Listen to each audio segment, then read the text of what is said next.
What if everything we call reality isn't truly out there at all? What if the universe, with its atoms, stars, and infinite distances, is less a physical stage and more a vast thought? Since the dawn of philosophy, there's been a persistent intuition that the world isn't made of things, but of mind. Plato hinted at it in the realm of forms, patterns of truth and beauty that never age. Plotinus deepened it with nous, a living intelligence, prior to all appearances. In the Upanishads, the same current flows. The universe is Brahman, pure consciousness, knowing itself through itself. Today, even quantum physics seems to whisper a paradox. The observer is not a footnote. The observer is woven into the fabric of events. But what happens when we take this seriously? What changes if mind is not a late effect of matter, but the very ground on which matter seems to stand? Could it be that reality is made of mind? If that were true, how would the world appear to us? Imagine that everything you see, a stone, a ray of sunlight, someone's face, is not an independent substance, but an image within a universal awareness. This is metaphysical idealism. The cosmos is not scaffolding holding consciousness up. It is an expression of consciousness itself, shaped by the intelligence that permeates everything. Aldous Huxley called it the perennial philosophy, a wisdom that threads through centuries, affirming that the many spring from an invisible one, divine consciousness, or simply being. Plotinus would say, the universe is an imitation of mind.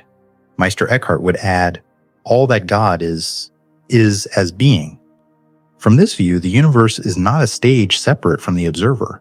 It is a dance of consciousness, subject and object as two faces of the same mirror.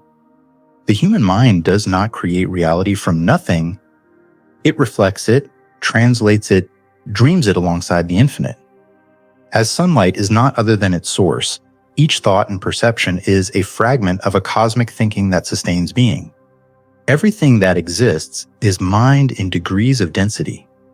The solid and the subtle, the visible and the invisible, states of one spiritual substance. But how does this universal consciousness manifest as forms? How does spirit become matter? Or should we reverse it?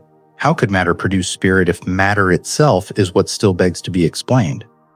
Modern science illuminates the brain, circuits, chemicals, networks, yet remains silent on the taste of red, the ache of love, the interior of pain. This gap, the hard problem, has led many to revisit an ancient idea, panpsychism.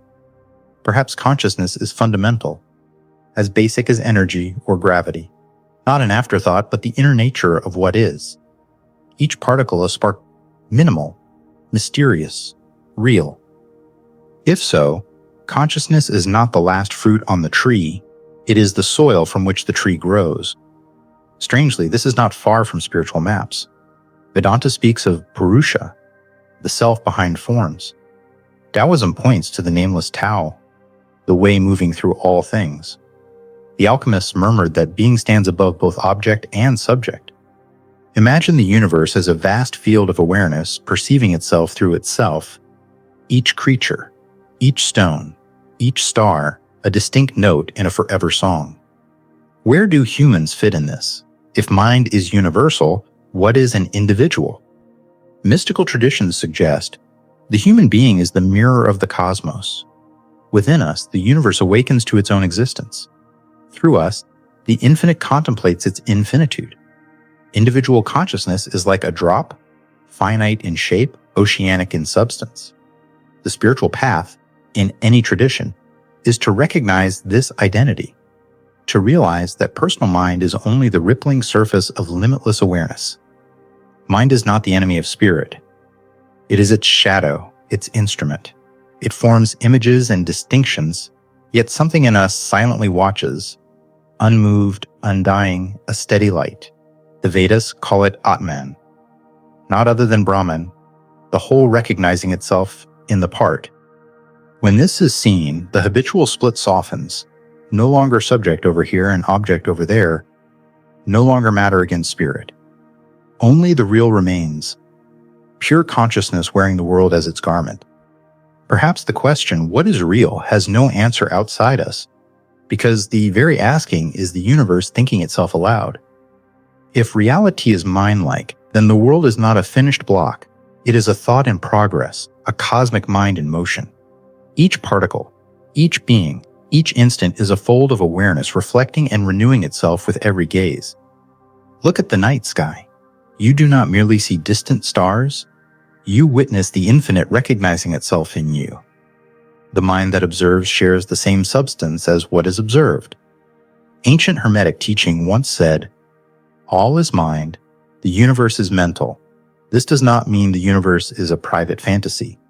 It means that reality is alive with interiority, and thought is not an accident at the edge of things. It is central to what things are. But does this view deny science? No, it honors it. It simply widens the frame.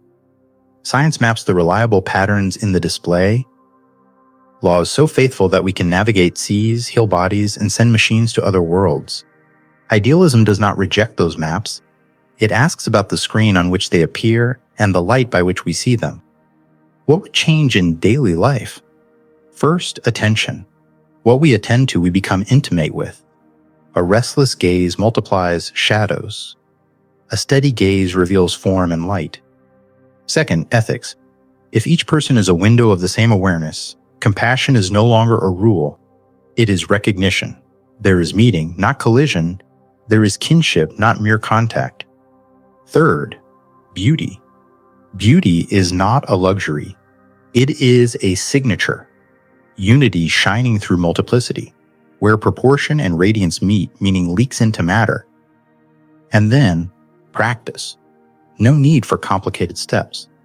Slow the breath, soften the senses, stand for a moment beneath the noise. Notice the field in which sights, sounds, and thoughts appear. Do not see silence. Allow it. The mind is not the cage. The mind is the sky. Clouds pass. The sky remains. Consider a simple experiment, the dream.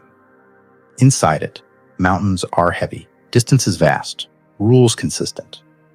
On waking, you do not destroy the dream, you discover its substance. So, with the world, awakening does not erase appearances. It clarifies what they are made of. Objection: if reality is mind-like, why do we share the same world at all?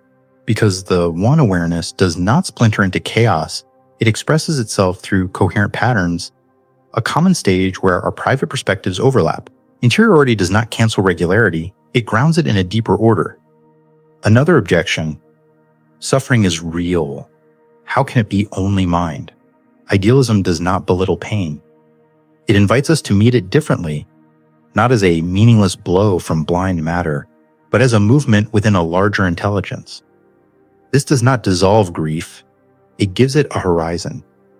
Return then to the ancient pointers. Thou art that. Let the words be simple, not sensational. The awareness hearing them now is the same awareness in which worlds arise. Perhaps we do not live inside the universe. Perhaps the universe lives inside us. If this is true, then every thought is seed, every gesture, creation. And silence. Silence may be the universal mind at rest, waiting for us to remember that we were never apart. So begin here. Not tomorrow, not after perfection, here. Give patient attention to a single breath. Let each perception be a teacher. Let each person be a mirror. Let each moment open like a door. Step through and see what the world becomes when the light by which you see is finally seen.